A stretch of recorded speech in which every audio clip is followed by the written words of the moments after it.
परिभाषित कर रहे हैं कि व्यक्ति के अंदर मन में आप किसी गलत प्रकार की भावना का चिंतन करने मात्र से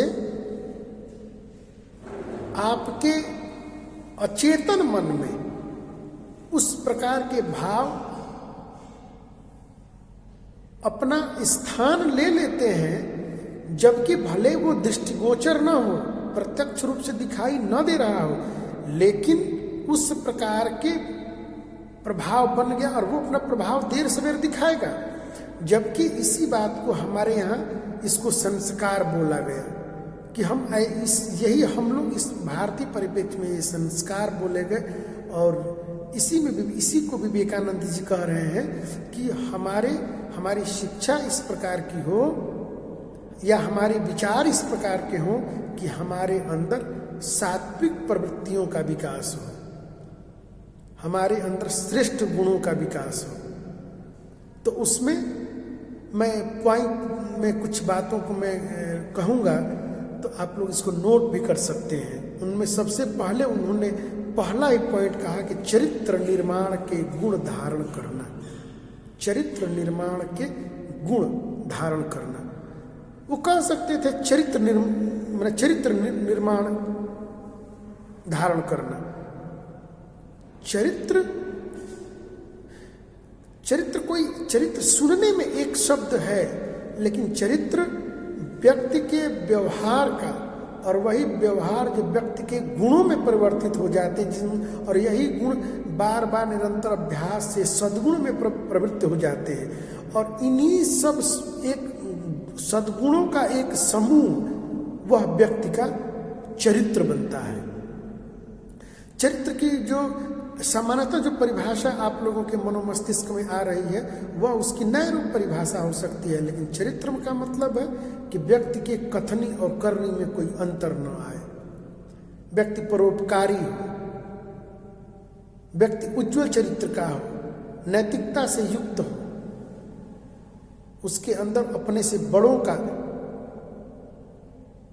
आज्ञा मानने की प्रवृत्ति हो, और वह छोटों को स्नेह तो करता हो, लेकिन उनकी भी बातों को प्रेम से सुनता हो। ये सब चरित्र का गुण है। विनम्रता, शीलता, अध्ययनशीलता, स्वाध्याय,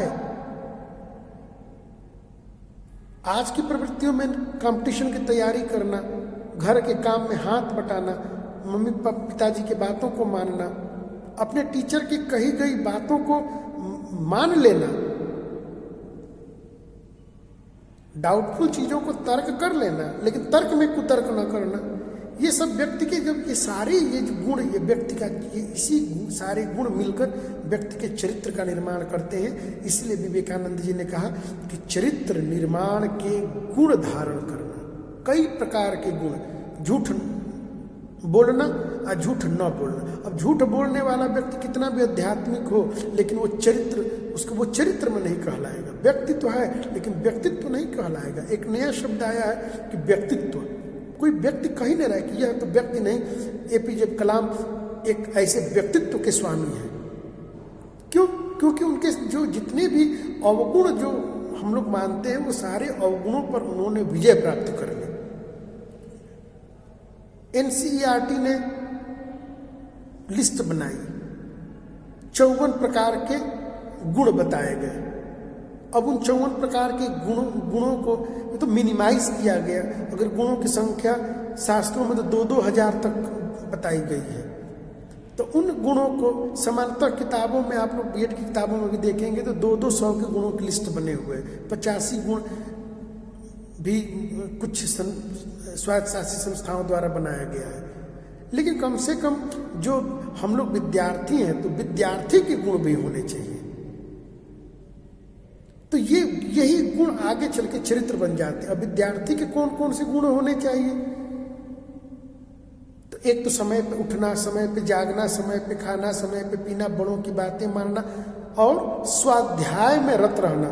जो होमवर्क दिया जाए उसको करना, ऑनलाइन क्लास में जुड़ना, वीडियो को पूरा देखना, कही गई महत्वपूर्ण बातों को डायरी में नोट कर लेना, फिर उससे अपने से बड़ों से जहाँ पे डाउट है उसे पूछ लेना, टीचर से पूछ लेना। और जो छोटे छोटे जो बच्चे हैं उनके अंदर अच्छी बातों को बताना कि आज हमने ये सीखा, आज हमने ये सीखा कि भाई झूठ नहीं बोलना चाहिए, सच बोलना चाहिए। इन बातों को दूसरे से साझा करना ये गुण है। लेकिन विद्यार्थी के गुण वांग्मय में ये कहा गया, काग चेष्टा बको ध्यानम स्वान निद्रा तथैव च अल्पहारी गृह त्यागी विद्यार्थी पंचलक्षणम। इस प्रकार से ये लक्षण बताए गए।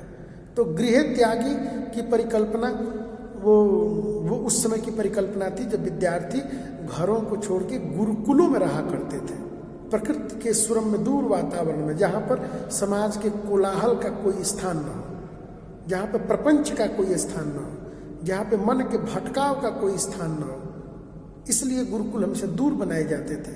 वहाँ पे राजा का बस नहीं चलता था, राजा भी आते थे, शासक वर्ग भी आता था, तो गुरु के दरवाजे से किलोमीटर दूर रथ, पादुका, छत्र सब छोड़ देते थे और आके दंडवत हो जाते थे। वहाँ पे किसी की कोई बस नहीं चलता था, वहाँ पे गुरु और विद्यार्थी। इस प्रकार के, लेकिन आज वो परिस्थितियाँ नहीं रही कि गृह त्यागी। लेकिन फिर भी गृह त्यागी का मतलब फिर भी क्या है कि आप 1 घंटे 2 घंटे जो भी घंटे आप पढ़ते हैं, उस समय आप अपने मनो मस्तिष्क से प्रपंच से दूर रहें। प्रपंच में फिर घर की यादें, फिर ये सांसारिक कार्य की यादें रहेंगी तो फिर पढ़ाई में मन नहीं लगेगा, और पढ़ाई में मन नहीं लगेगा तो फिर विषय वस्तु याद नहीं होगा, विषय वस्तु समझ में नहीं आएगी, विषय वस्तु समझ में नहीं आएगी तो फिर एग्जाम में अच्छे अंक नहीं पाएंगे, एग्जाम में अच्छे अंक नहीं पाएंगे तो फिर समस्याएं आगे बढ़ती जाएंगी। काग चेष्टा, बिल्कुल तत्परता। और देखिए ये हम लोग ये लाइन को हम लोग सुन के भले ये हंसते हैं, ये निश्चित रूप से हम सुनेंगे कि ये लाइन तो हजारों बार सुने फिर भी सर बोल रहे हैं। और थर्नडाई की थ्योरी को हम लोग बड़े चाव से पढ़ते हैं। थर्नडाई की थ्योरी क्या कह रही है? इन्हीं सब थ्योरियों को, वांग्मय की सारी बातों को ये सब चुरा चुरा के लोगों ने 2-3 शब्दों में रख के, और हम लोग उनको अच्छा मानते हैं।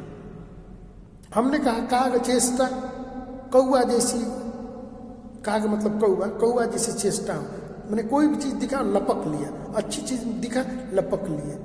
और थर्नडाई क्या कह रहा है अपने पहले थ्योरी में? पहले थ्योरी में कह रहे हैं तत्परता का सिद्धांत, कि वही व्यक्ति सीख सकता है, अधिगम का स्थानांतरण उसी में होगा जो व्यक्ति सीखने के लिए तत्पर होगा। अब तत्पर ही नहीं है तो कोई क्या सिखा सकता है?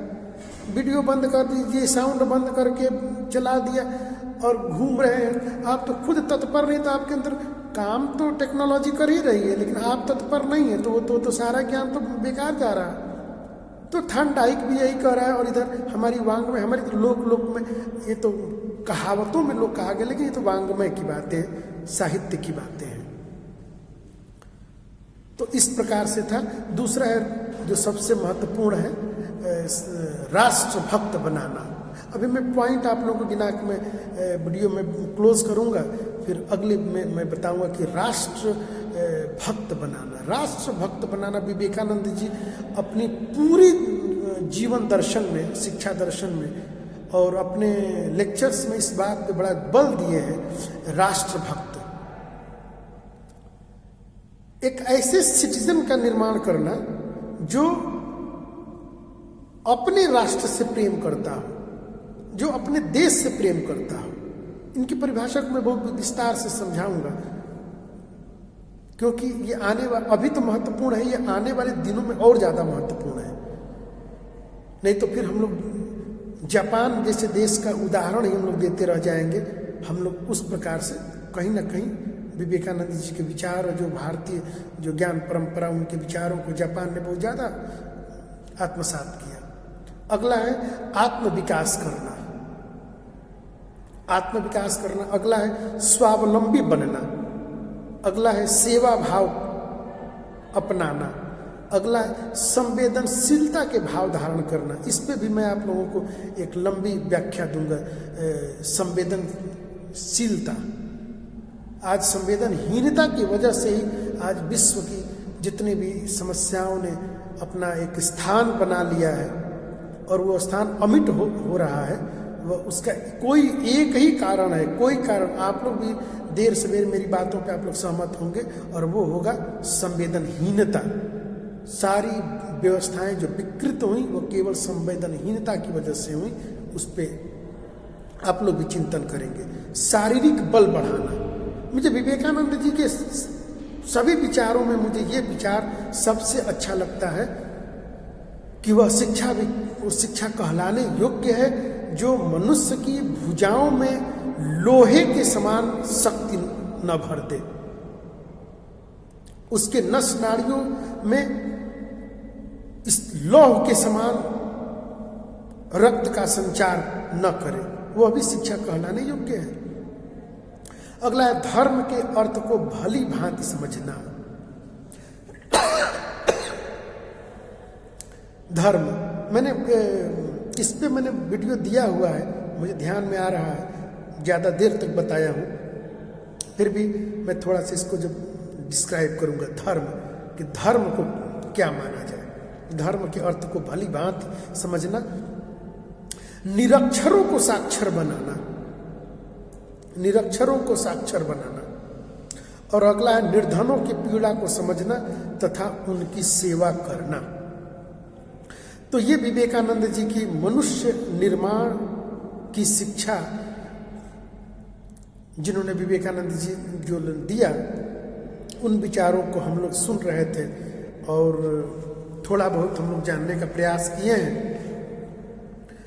अगली कड़ी में मैं इस पर काफ़ी विस्तार से मैं अपनी बातों को रखूंगा। इसी के साथ ही मैं अपनी वाणी को विश्राम देता हूं और आप लोग अपने स्वाध्याय में निरंतर लगे रहेंगे, ऐसी मैं कामना रखता हूं। फिर भी कोई संदेह आप लोगों के मन में हो, आप लोग प्रश्न पूछ सकते हैं। धन्यवाद।